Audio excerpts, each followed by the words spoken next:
I'm ChosenArchitect, and this is All the Mods Volcano Block. Today is the day. That's right, the day where we now reset back up our mob farms and make ourselves a really nice set of mob farms. One that is passive and one that is going to be hostile. That's right, we're going to have just about anything we need as far as entity goes coming directly from our base here. And that even includes wither skeletons here in the future, because we should be able to convert them because we have Ex Nihilo in Witchwater, given that it actually works. Now, as you can see, I am underneath our platforms because I think this is going to give us some nice space to sort of hide these ugly farms. I think that mob farms are typically probably the most, they're some of the most atrocious looking farms that you can build. I usually like to put them in a compact machine or tuck them away. And so placing it down here in our structure is going to be a nice place for this, I think. Hopefully isolate the sound a little bit. We can muffle things with our muffle, but I think this is going to be a pretty decent spot for this. Now, notice here, this is not even. When I built this, I didn't build this centerpiece to be symmetrical in any way. Outside of the sides, of course, those are symmetrical, but these are not. So I'm placing it on the outer side that has the most space because I want at least a 5x5 worth of space interior wise for the mob farm. And then I have this outer edge that is going to border the mob farm that's going to go in the center. Now to put this in perspective, right here, I'm going to go ahead and set up the outer border. And this should leave us with a 5x5 space interior wise for our dirt. Now this outside is most likely going to be some sort of glass, dark glass, tinted glass, which we should have because we have plenty of charcoal, right? So this leaves us with a 5x5 interior, and that is going to go for both the hostile and the passive mob farm. So I now have set up my basic chambers. I just need to get glass in. I think I'm going to use dark glass for both of them, even though the passive mob farm is not going to need glass. It's not going to need that kind of glass. So you'd be fine with regular glass because it can stay lit up. However, the hostile mob farm works better when it is darker, and it may not even work at all. That is going to be one of the things I've got to figure out is I want to use these lamps, these flare lanterns, but I don't think I'll be able to use the flare lanterns, at least on the side that I have my hostile mob farm, because it'll just be too bright. It's just going to put light sources everywhere, and I can't have that. Now, at the start of the pack, you're given a little bit of dreadful dirt, and you're given also a little bit of delightful dirt. As you can see right here, there's the dreadful dirt, and then in the quest up above with the seeds, you also get delightful dirt. But we now need to make our own because I have broken those, and once you break them, well, they're gone. Like, they're just gone, unless you have silk touch. So how do I go about making them? Well, that is going to involve me getting into a mod called Mob Grinding Utils, and I have used this mod a lot. I am super familiar with it. And the first thing we need to do to get started with it is, well, first we need to have killed Enderman because we need Eyes of Ender in order to make this XP drain. I would say there's an easier way to do this, but there's really not. Unless you build yourself a normal mob farm and you somehow manage to collect the XP into some sort of tank, you're gonna have a bad day, I think, getting into this. But right here, we can go ahead and make the thing that we're gonna need to get the XP. And that is going to be the XP Drain Singularity Tank, which is how you get started in this mod. So once we have this, we can then place it down, and it doesn't really matter. I think down here, I'm just going to place it down in a corner. And when I stand on it, it's going to drain all of my XP and convert it into fluid into this tank. And this is where we get our buckets of XP, because ultimately we need to make these eggs, a rotten egg for the hostile mob farm and a golden egg for the passive mob farm, making that dirt that we were given. And the hostile one is going to require the cursed GM chicken feed, this stuff right here, and it requires buckets of experience and also some of the basic materials that you should have gotten from your early game mob farm. It also a seed. And then for the nutritious, which is going to be the passive, well, you just need some crops and, of course, still more buckets of your XP. And that is going to be gained from this. And it doesn't take a lot of XP. I'm just like draining all that I have right now. It doesn't take a lot of it because one bucket, as you can see right here, We've barely drained any of our experience, and we already have this whole tank almost filled with over 20 buckets worth. Here we go. 1, 2, 3, and 4. Oh, that sound is so satisfying because it means one of the biggest things in Skyblocks is about to be solved. One of the biggest problems, and that is just building a mob farm. So here is the passive. And then, of course, the exact same operation should happen with the hostile. So back to mob, and we'll make the cursed. Now, this feed does not work on its own. We have to feed it to a chicken. Well, both of them have to be fed to chickens. And, well, thankfully, chickens just spawn all over the place. So I do have some basic chickens here inside of a net. I don't know if it'll work on a sand chicken or what have you. I guess we could test it out. Will it work? So we just give the feed to the chicken and it does work, and the chicken goes poof. Yes, this is the most memey thing about this whole mod is this right here. Oh man. And of course the happy birthday Darko. Oh man, you gotta love good old Darko still. Now I'm gonna tuck these eggs away for right now, put them in my bag, and save them for later, because once we click this on the dirt, it is going to spread. It's going to cover the 5x5 area, and then everything's gonna start spawning. So we need to prep the spawn area before we just let things just spawn all over the place. We need to deal with this so that way we don't get ourselves killed. Now, I'm working on getting all of the ingredients together, but of course, I cannot just skip over one of my favorite blocks in modded Minecraft, and that is this block right here from Mob Grinding Utils, tinted glass. It just looks so good. It is like my favorite glass block ever. I mean, you just can't get over it. Like, this thing looks so nice. It is a frameless glass. It darkens everything behind it. If you put lights behind it, it gives us this really like ambient glow effect. Oh, it's just so good. It was the thing before tinted glass existed, right? So it works really well. It's witherproof, and it looks really, really good in the mob farm setup. Now, for all of my storage needs, I think what I'm going to do is I'm going to have a storage controller that is going to be linked to all of these drawers that you see right here. And this is something that I just figured out, is that I can have myself a controller here and link to the same network without needing to use another controller, because we're going to be putting items into this, right? We can use a controller extension to extend the functionality of this controller, and it work wirelessly. So that is kind of cool. And so what we need to do is we need to just simply select our network, which is just right-clicking this, and then add this to the network like it was another drawer. So we should be able to anyways. Maybe it has a distance that I'm not reaching. See, that works. Oh, maybe it's too far away. Oh, I was hoping that it wouldn't be too far away, but it seems like it is. So now that does normally work, but it does seem like this exceeds the range limit. So instead, I'm just going to use two separate controllers, and we'll just have one side that is linked to one set of controllers and the other side that's linked to the other. So we can have like the passive mob farm and then the hostile mob farm sort of in their own separate drawer network. So I'll just simply make sure I'm selected, and then we'll unselect these. I don't know exactly, how do you unselect? I don't know how the unselection process works, but I think just breaking this will reset the connection. I think. I don't know. Yeah, it does appear to be. So that controller is linked, and let's just do like let's do the right side for each of these. So this side, will this reach? Yep, it reaches. And then we'll control to select this network, and then we'll link that to this side. And of course, these will probably need to be expanded. Also, there's different modes that you can put this in. You can put to multiple mode, and then you can, of course, drag and connect for larger inventories. You don't have to individually click everything. Now, another thing we probably want connected to these inventories is going to be the armory cabinet. And we probably want one on each. It's going to require a netherite ingot, which we definitely have now.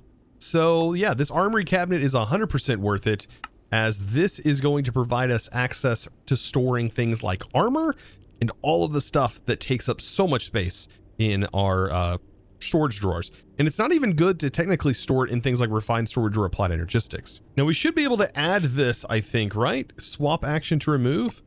Okay, so it does not necessarily go right in there. So, okay, so these cabinets not being directly connectable, which seems kind of weird because it's from the same mod, right? That's going to be a little bit more difficult to set up, as we can't just directly add this. Okay, so we'll just need to just send the items in. Now, what is going to go here is an absorption hopper, and this is going to connect to this inventory and this inventory to send the items into the storages and also send it into the cabinet. By the way, the cabinet is only going to accept items that are non-stackable. So things like potions, armor, all of that fun stuff. So the absorption hopper is going to be what collects the items. So we need to tell it where to send. So I'm just going to say items on the, let's see, items on the down. Let's do items on the west. So now we know what direction the west is facing, and items is what we want. Also on the up, we want that to be items as well. And then probably over here, we're going to have a tank of some sort that's going to be storing the XP. And then very similar to this, we'll have east items and up items, and there we go. Now they're both connected. Now doing it this way doesn't necessarily provide priority, which is very important sometimes.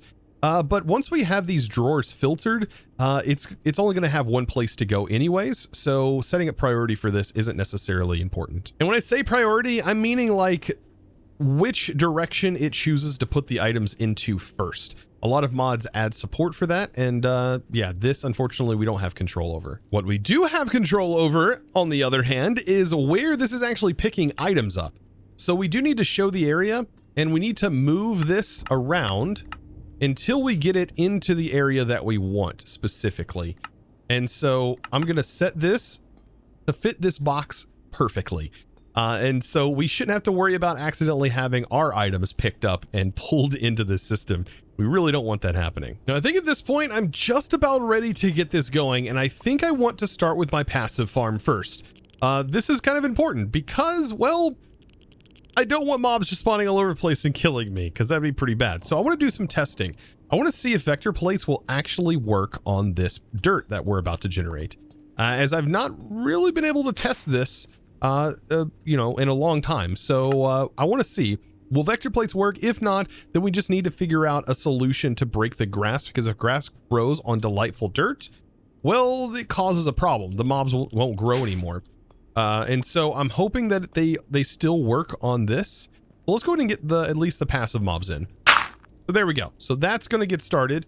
Will the passive mobs spawn even if there's vector plates? As you can see, the grass is already growing.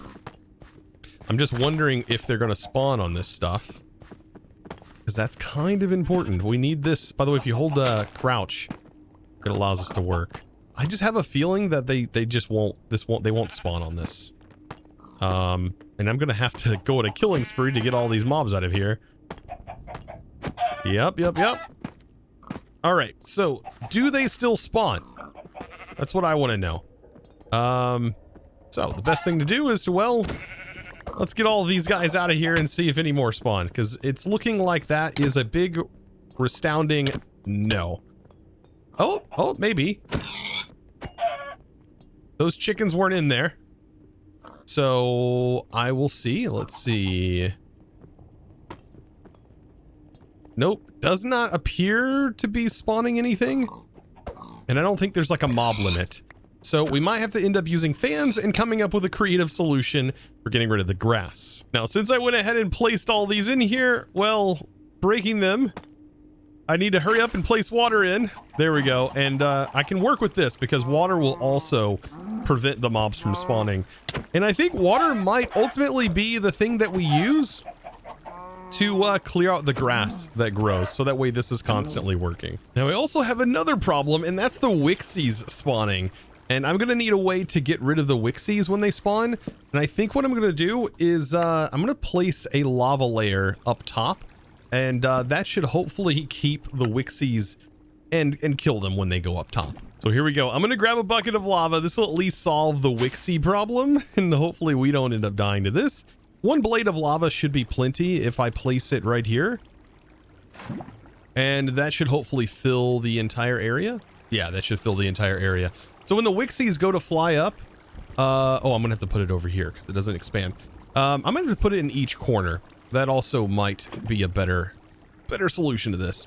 But yeah, when they fly up, this should hopefully take care of them because they can become quite a nuisance filling up your passive mob farm. Now, I think for this, I'm going to use a very simple little solution to this. It's going to be a double tick that is going to initiate the dispenser. And of course, the dispenser is going to have a bucket of water in it. But we need to double tick this block. And so we are going to need a block that receives a redstone signal.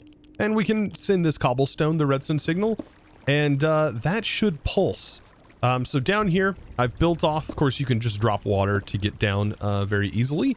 And so we need to set up a double pulse redstone clock. Now we should be able to get away with 2 hoppers going into one another and then a comparator reading from that. This will make a very basic clock. However, it can be kind of an expensive clock because you need to go to the nether, or in this case, you need to have sieved to get quartz for that comparator. But in this case, this will make a clock. If we put an item in here, very simple redstone clock. And it does pulse the perfect amount of time whenever we have ourselves something like this set up that locks it, and then a redstone signal gets sent. So if we lock this hopper, it's going to stop. But if we were to turn this torch off by giving it a signal via such things as a timer, for example, if I can get this timer to go in the right direction, here we go. It will toggle this off. Actually, we may need some to extend this pulse because it may not be enough to toggle this off. Let's get a repeater real quick. Now we can give this a go and see if this will work. Usually you need to extend off of the basic timer because sometimes it's a little too fast, as you can see there. So there we go. We got this flipped.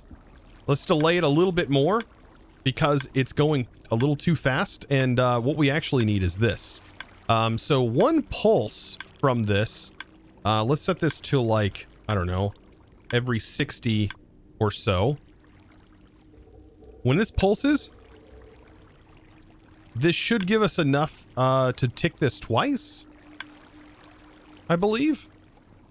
So let's see. Let's see if this actually functions or not.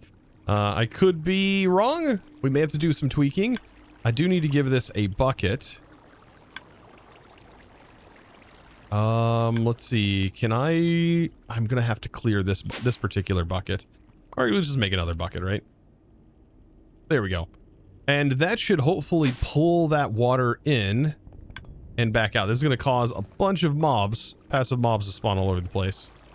Let's see. Pulled it and places it, but we need it to tick twice and do that pretty quickly. So this, I believe, is where we're actually going to need a pulse extender, because we're going to need to extend the pulse that is being sent instead of this repeater. And we're going to need this pulse to be a little bit longer than it currently is. So we should be able to right click this and select how many ticks we want this to actually be delayed. And it's going to need to be a bit more than what it currently is. And I don't know the exact amount that something ticks. It does appear to be working.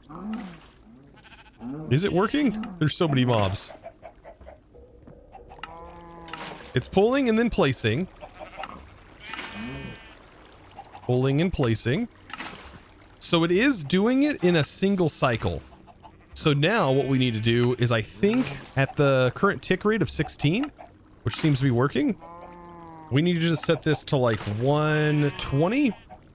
It really needs to be higher than 120, but just to test for right now. And then we need to invert this by just taking the water when this picks it up, and we need to pull that out. All right, and put it back in. And now it should put the water in and then pull it back out.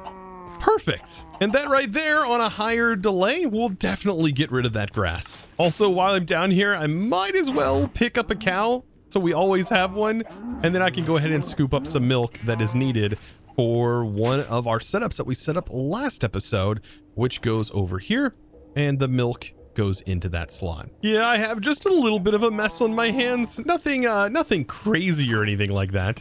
But I need to go ahead and actually get these mob fans set up. And so I'm going to have one here and two here, and it's going to be the same on the other side. Oh, you got to love this. So these fans are going to push these mobs. They're going to push them perfect, like just like we need it. This is going to need 2 expansions. That's going to make the area fit this whole space, making it work in the 5x5. And these are going to just push everything to the central location, which is going to be a mob masher. That is upgradable, by the way. And mobs that interact with this, well, they're going to get yeeted. Well, killed.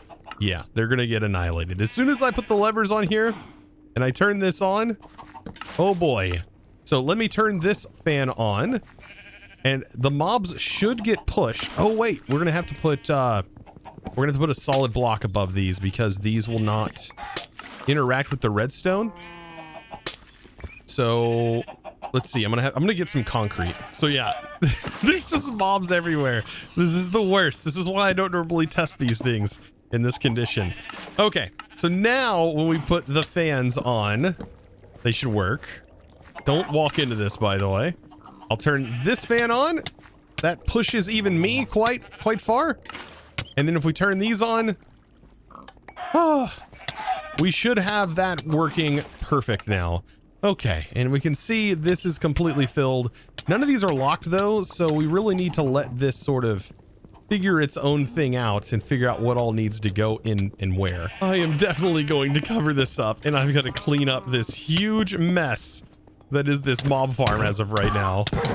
Look at these mobs. They're just everywhere. There we go. This is not good. These things don't burn in the lava, meaning when they all fall off like this, they'll just never despawn. That's not good. So that also seems to be that the Wixies also do not die to the lava.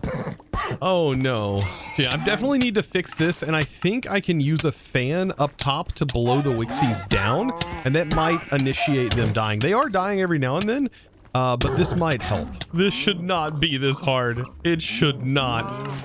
Oh, this is a lot. Yeah, don't make a mistake. Like, this is why, I mean, of course I'm testing it, but like, whoo, there's a lot going on here. And can I activate that? There we go. So hopefully this will push them when they fly around this. It'll push them down and force them into it. That's the goal. And hopefully that's enough to keep them all sustained in there. And now I have to clean this mess up. I've got to clean all of these mob drops and get all of this fixed. Oh, goodness. I really need like an emote that's like me wiping the sweat off my brow, because this mob farm has literally been that. Thankfully, though, the hostile mob farm is not as complicated. It's literally going to be as simple as just placing a couple of things down, setting up the same sort of fan minus the one on the top, and we will have this all set up. This one's way easier to do. Yeah, for this one, all we have to do is just simply place in our redstone block, place in the mob masher, and this farm is pretty much ready to go. We just need to click on the right block, which is going to be this one. Then we have our mobs. Now it is, I think, too bright in there right now. And then this Ender activator is going to go on the front. That prevents Endermen from teleporting out. But I think that should be it. Now, we of course need to get rid of these lights. And I think the biggest culprit is, of course, this one right here that I'm going to need to remove. And there we go. As soon as I removed it, they are now spawning. And so we just need to probably brighten this up with our own methods. Similar to, yeah, up here, we're going to have to just light it up with something else. But look at them. They're spawning. Oh, these guys may need the same setup where it pushes them down. Oh, and these guys are so dangerous to work with. You know what? Just because of that, I'm going to turn this on and let this light this area back up. Because my goodness, that is not fun to deal with. You know, I think simulating the same sort of fan setup on the top as the bottom, except this right here is blowing down, is going to be the best way to do that. Also would have been suitable for this one. This requires a lot of fans. My goodness. So we can turn everything on now, and this should take care of those mobs as well, which are incredibly dangerous and should definitely not be not be left just lingering in here. You really don't want mobs just floating around in your base or inside of your mob farms. So there we go. That should work. And then we should also make sure to put this on here so that way the Endermen do not teleport around. Oh, perfect. So this should be like the ultimate mob farm now and should be running great. Now we just got to work on fixing our storage. Oh yeah, and also this farm does not work without light, where the other one works with light. So we definitely need to get some sort of light in here and make sure that stays running. Now with our mob farms, there is something that I do want to test out, and that is from ours.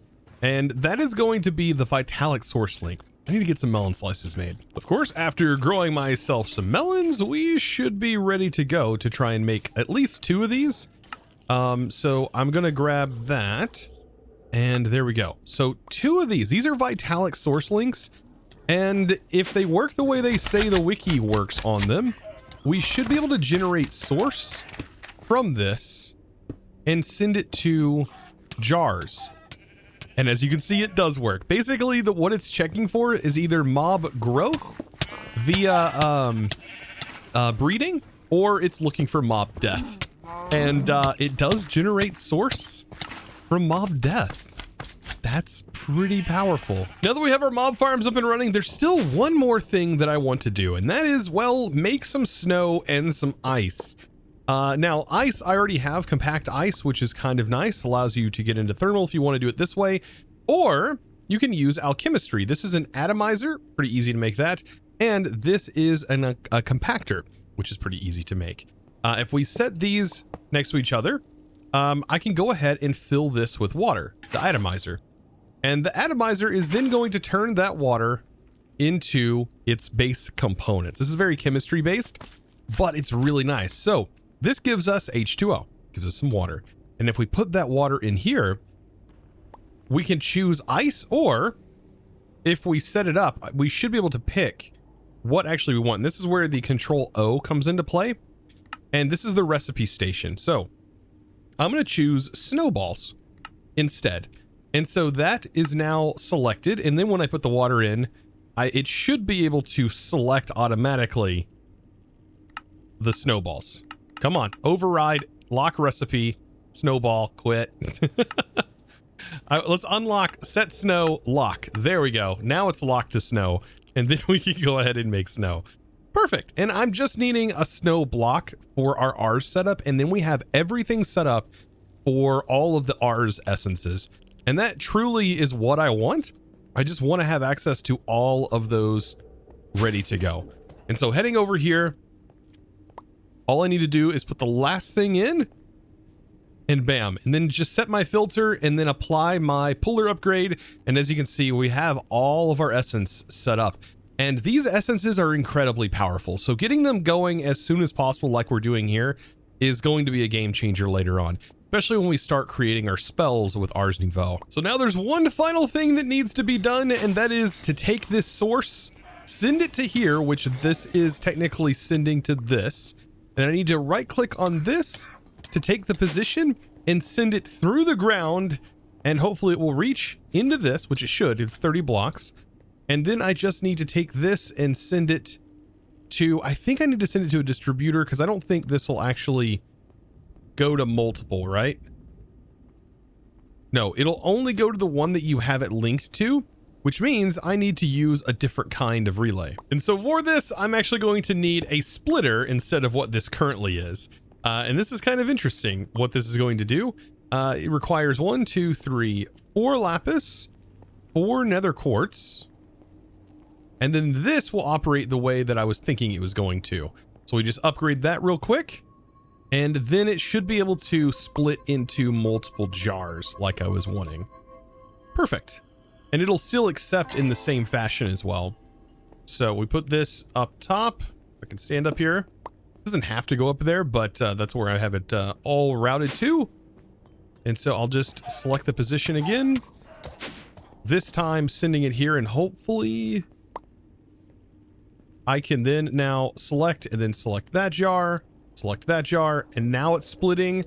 Select this jar, and this one, and then also these two that are up there.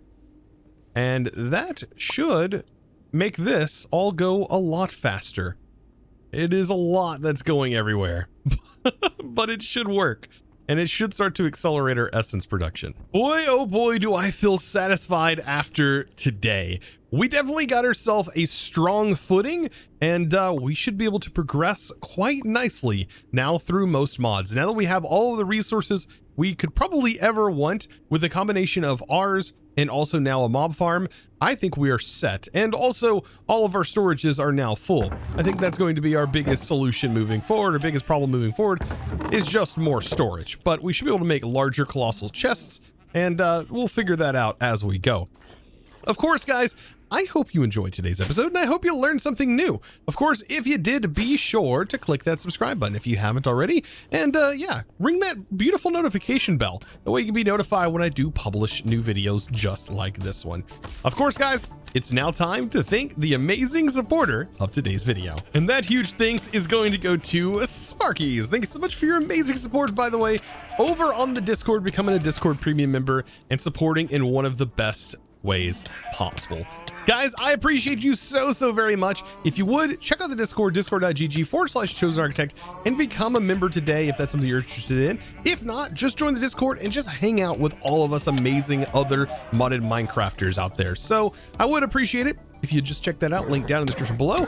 And I also live stream over on Twitch if you wouldn't mind checking that out. Twitch.tv/ChosenArchitect. Believe me, you can find me in all those places. Even Twitter. I have a Twitter, aka X now. I don't even know what it is.